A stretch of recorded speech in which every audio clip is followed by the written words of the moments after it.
In February 2026, the Statue of Liberty endures as a global symbol of freedom and unity.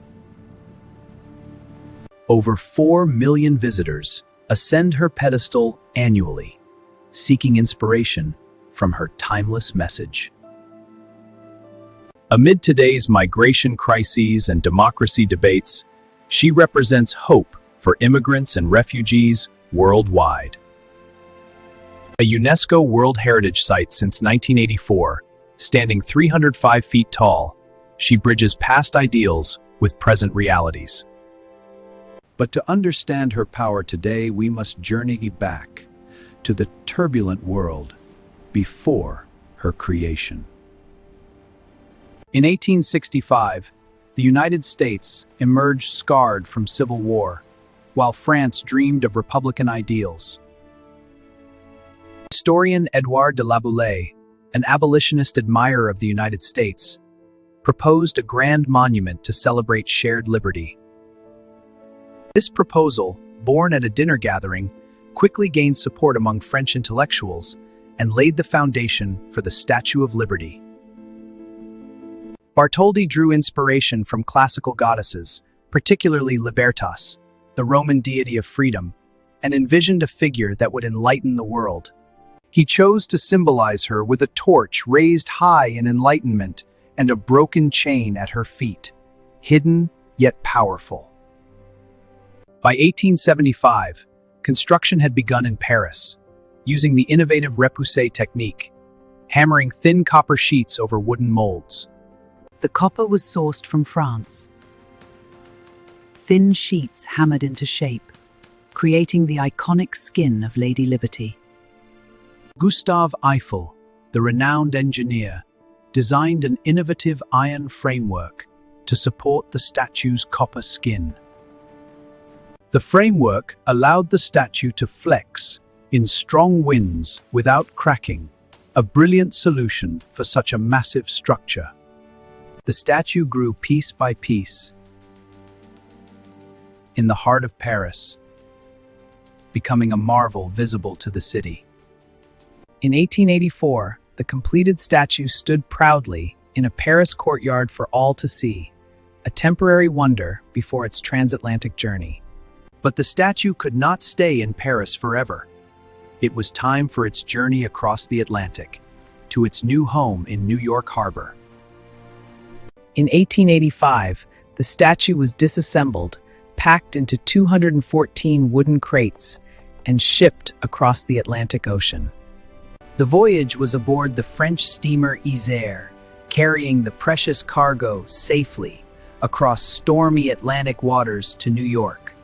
The voyage took nearly a month through rough seas and uncertain weather, but the crates arrived safely in New York in June 1885. The ship docked in New York Harbor, where the crates were unloaded and transported to Ellis Island for reassembly. On Ellis Island, the star-shaped Fort Wood awaited as the pedestal foundation was prepared.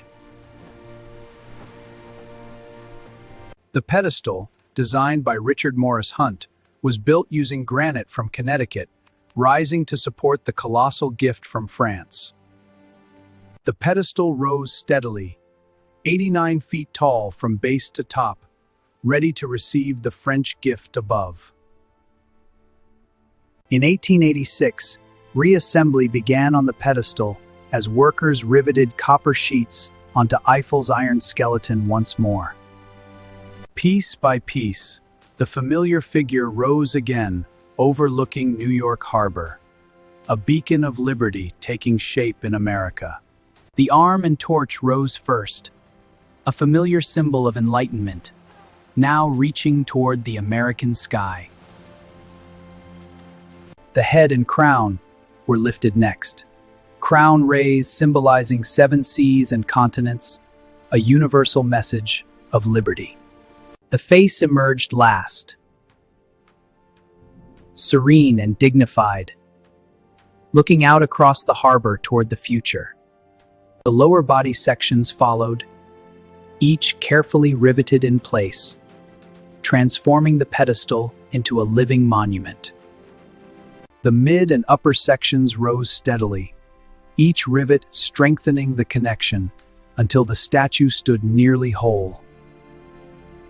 The final robe folds and waist sections were riveted into place, completing the statue's majestic form. With the body complete, only final touches remained as the statue prepared for its dedication. October 28, 1886 arrived, the day of dedication, when President Grover Cleveland unveiled the statue. Crowds gathered on the island and in boats, flags waving in the harbor breeze, as the ceremony began with great fanfare. President Cleveland's words rang out, dedicating the statue to liberty and the enduring friendship between nations. The ceremony included parades, fireworks over the harbor, and the statue was officially presented to the American people. The first ticker tape parade in New York history wound through the streets, celebrating the new arrival of liberty. Emma Lazarus' poem, The New Colossus, was placed on a plaque in 1903, forever associating the statue with Welcome to Immigrants. Ellis Island opened in 1892, and for over 60 years, the statue greeted 12 million immigrants. Through wars and economic hardship, the statue stood steadfast, a symbol of hope and resilience. During World War I and II, the statue became a powerful symbol of freedom against tyranny and oppression. In 1986, for the centennial restoration, the torch was replaced and the statue underwent major conservation work. Today, the Statue of Liberty remains a UNESCO World Heritage Site, visited by millions each year. In 2026, she continues to inspire, a beacon for freedom and hope, welcoming all who seek a better life. She stands as a reminder that liberty is a gift worth preserving for every generation to come.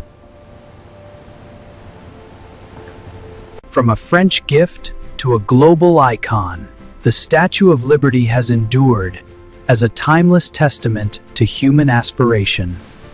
Her legacy extends beyond borders, inspiring replicas worldwide, from Paris to Tokyo. Her story is one of ingenuity, collaboration across oceans, and an enduring dream of freedom. From the 19th century to today, she has become more than metal and stone.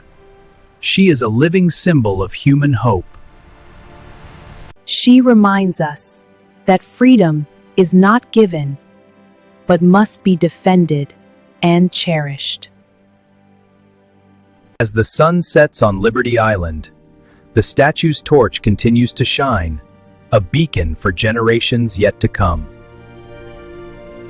Thank you for joining this journey through the story of the Statue of Liberty. Like, comment your thoughts below, and subscribe for more history.